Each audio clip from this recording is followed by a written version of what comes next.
미술관역 MBA를 읽어드리겠습니다. 신인철이라는 분이 지은 거고요. 결국 기본이 승패를 결정한다.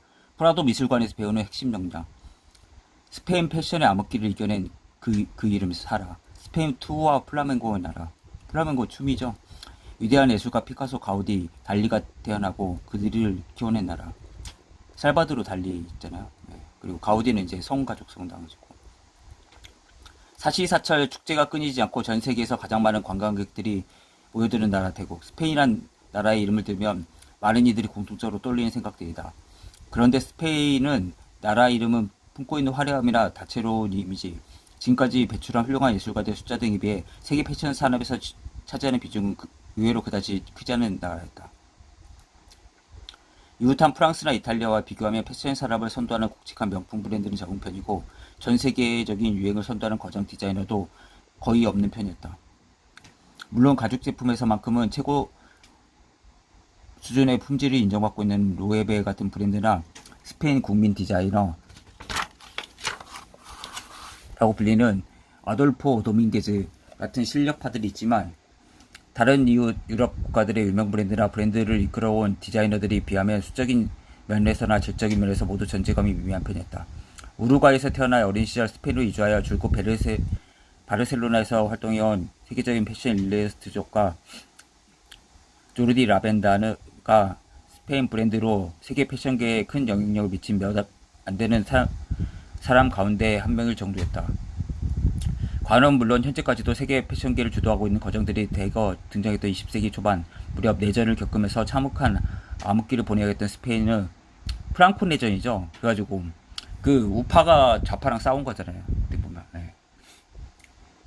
파시스트랑 이런 것들이 불행한 과거 그 게르니카도 그거를 한 거 있잖아요. 과거에서 그 주된 이유를 찾아볼 수 있지 않을까 싶다. 물론 다른 유럽 국가들도 비슷한 시기에 1, 2차 세계대전이나 전쟁 문명의 참화를 겪었지만 덩치 좋은 건강한 청년이 감기에 걸렸을 때와 병약한 노인이 감기에 걸렸을 때의 고통과 회복 기간은 엄연히 다른 법이다. 한때 무적함대 아르마다죠. 아르마다를 앞세워 전 세계를 누비던 영광스러운 시절도 있었지만 누가 패했습니까? 엘리자베스 1세한테 패했죠. 그 드라코 프란시스 드라코 그 해적한테 패배했잖아요. 근데 그게 똑같은 게 우리나라에서도 일본 임진왜란 때 이순신 장군이 막아낸 거랑 비슷해요. 그게 1588년이에요. 알기로는. 이후 점점 국력이 쇠퇴하여 왜 그러냐면 스페인은 어떤 걸로 했습니까? 중남미에서 식민지에서 약탈한 그 경제로 먹고 살았잖아요. 근데 이제 네덜란드라든지 영국이 이제 치고 나간 거죠. 신교들이 국교 그 세력들이 그 피를 빨아먹다가 그게 이제 식민 쟁탈전에 밀리니까 빨아먹는 거 한 개도 나오고 너무 그 원주민들 너무 많이 죽이고 그렇게 했잖아요. 어떻게 보면 그 업보죠.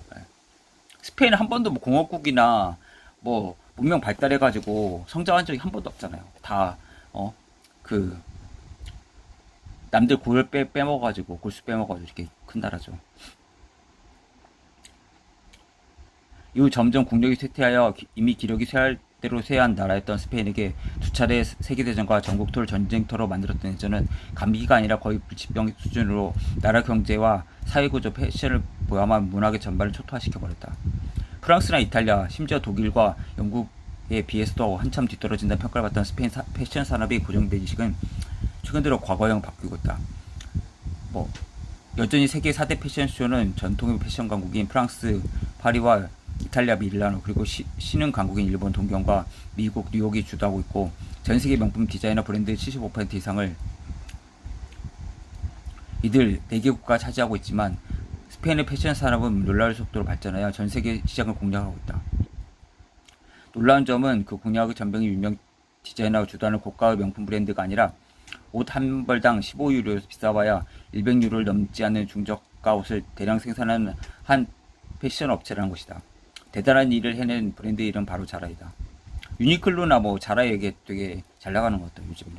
그 패스트 패션이잖아요. 그냥 빨리빨리 그 해가지고 그냥 입고 버리는 그런 옷을 계속 만들어내는 거죠. 빨리 유행에 그 맞춰가지고 고가가 아니라 이런 게 좀 잘 되는 거죠. 어떻게 보면 운이 좋았죠. 그런 트렌드라든지 스페인에서 알파벳 G는 S음에 가깝게 발음되기 때문에 현지 발음으로 하면 사라라고 적어야겠지만 한국에는 익숙한 대로 적기로 하자. 자라는 1975년. 저는 자라 해가지고 한국 사람이 했나 처음에 생각했다니까. 잠자라 이 뜻 좀 비슷하잖아요.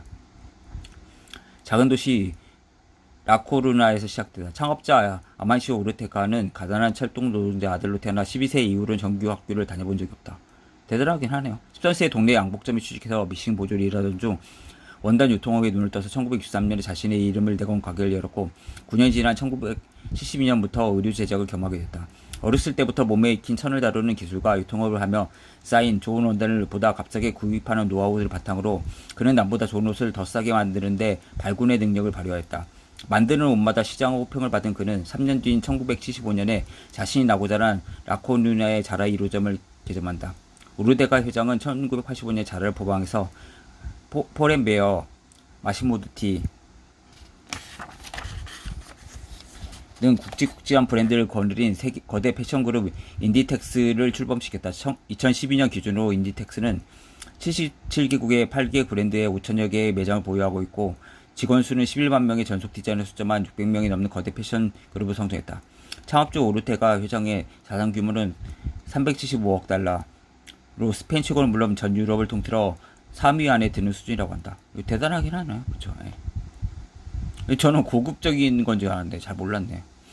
많은 사람들은 그 이유를 공통적으로 잘하고 괜찮은 품질을 제품을 저렴하고 신속하게 만들어서 판매하는 글로벌 스파 기업 특유의 사업 모델을 가장 효율적이면서 성공적으로 수행한 데서 찾는다. 스파가 스페셜리스트 리테일러 오브 프라이빗 레벨 오페러 제조 직명 의류 회사로 스페인의 자라 외에 스웨덴 브랜드인 H&M, 일본 브랜드 유니클로 같은 기업들이 대표적이다. 하지만 단순히 그 정도만으로 자라가 세계 패션계에서 이처럼 강력한 영향력을 미치는 거대 기업, 패션 기업으로 성장할 수 있었을까?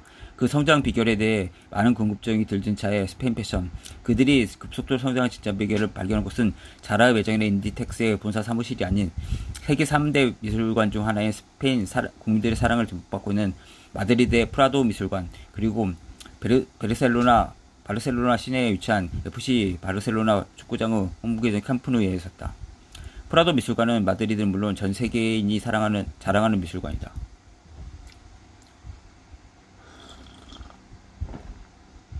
고야와 벨라스케스, 프란시스코 고야죠. 스페인은 세계적인 화가들이 남긴 불후의 명작들을 셀 수 없이 수상하고 있다.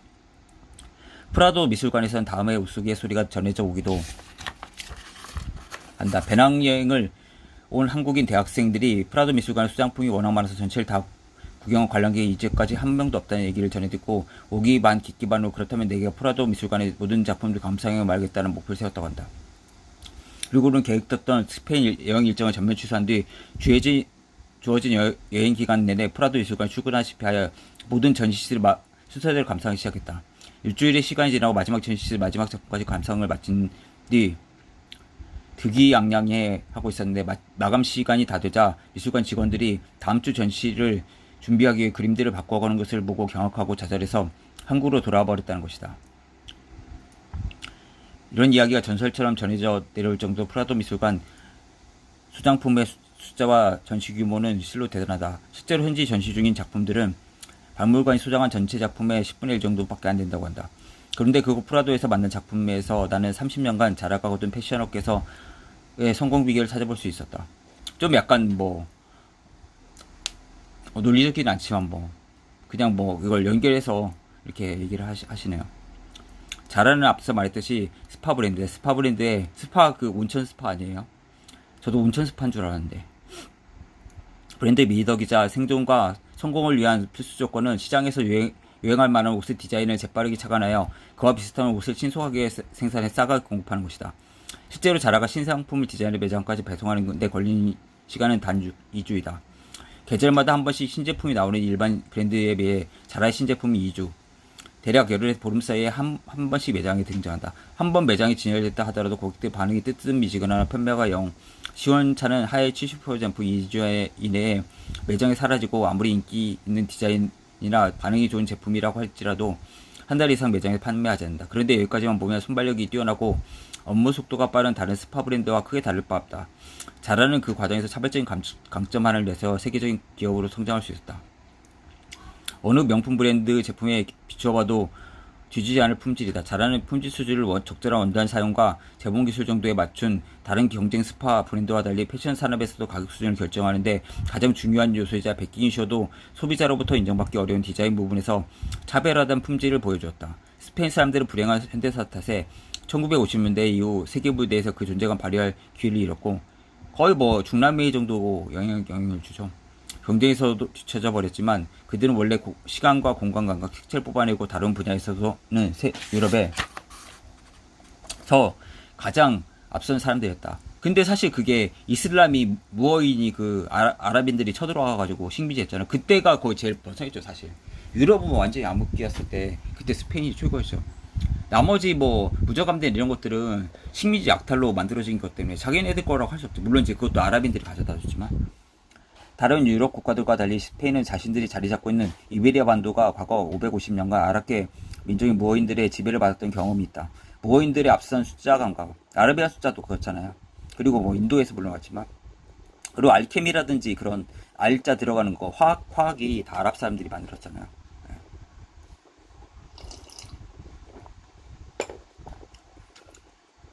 기초과학 지식 그리고 뭐 이분 바투타라든지 뭐 의학정전인가 뭐 의료기술도 완전 서양은 낙후됐는데 그리고 그나마 아랍이 좀 뛰어났죠. 뭐 여러가지로 뭐 천문이라든지 뭐 지리라든지 그리고 또 아랍 상인들은 또 무역도 했었잖아요. 동서양이 있는 그러니까 뭐 굉장히 뛰어났죠. 그 교류를 했었으니까 걔네들이 시간관념 등의 유럽 특유의 합리성과 만나면서 그들의 엄청난 문화적 발전을 이루었다. 또한 빛나는 태양과 풍요로운 자연 혜택 덕분에 인간이 구현할 수 있는 가장 화사하고 다채로운 색채들을 어린 시절부터 접했던 스페인들은 안료를 만들고 염색하는 데서 발군의 기량을 발휘했다. 약간 그래도 거긴 따뜻하고 기운이 좋잖아요. 그러니까 농업 같은 것도 좀 그나마 잘 되고 유럽 중에.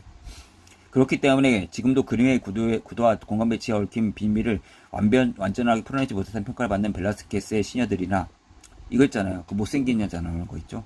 이 시녀들. 검은색 하나로 다른 화가들이 평생 사용하는 모든 색을 표현해냈다는 옷을 받는 옷 입는 옷 벗는 마부인 그 지었죠. 고야 작품이죠. 같은 그림을 그려낼 수 있었다. 현대 스페인 사람들은 그런 그림들을 뭐 피카소가 물론 제일 유명하죠. 일상생활 속에 접하고 감상하면서 서로의 느낌들을 이야기하고 때로는 따라 그리며 자신도 모르게 탄탄한 기본기를 다져왔던 것이다. 약간 정열적인 게 있잖아요. 스페인이 좀 다혈질적이고 그 남부로 내려가면 좀 그렇죠. 이탈리아나 스페인은. 그리고 독일이나 뭐 추운 데는 좀 어떻게 보면 냉정하고 좀 이성적이다 그런 느낌이 좀 들잖아요. 그죠? 독일이나 영국이나 이런 애들은 좀 약간 좀 차갑고 스페인 사람들 좀 이 반응 자체가 어떻게 보면 뭐 한번 만나도 뭐 친구 막 이런 식으로 하잖아요. 친하게 지내고 약간 그런 느낌.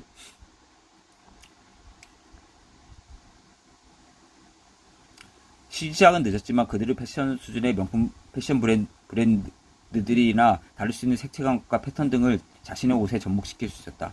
자연과 조상들로부터 물려받고 보고 배운 것이 풍부해 성과 공간에 대한 감각이 살아있는 그런 기본기가 탄탄한 기술자들이 있었기에 자라를 위시한 스페인 패션 산업들이 오랜 암흑기를 극복하고 세계인들의 구미에 맞는 세련된 옷들을 만들어낼 수 있었다.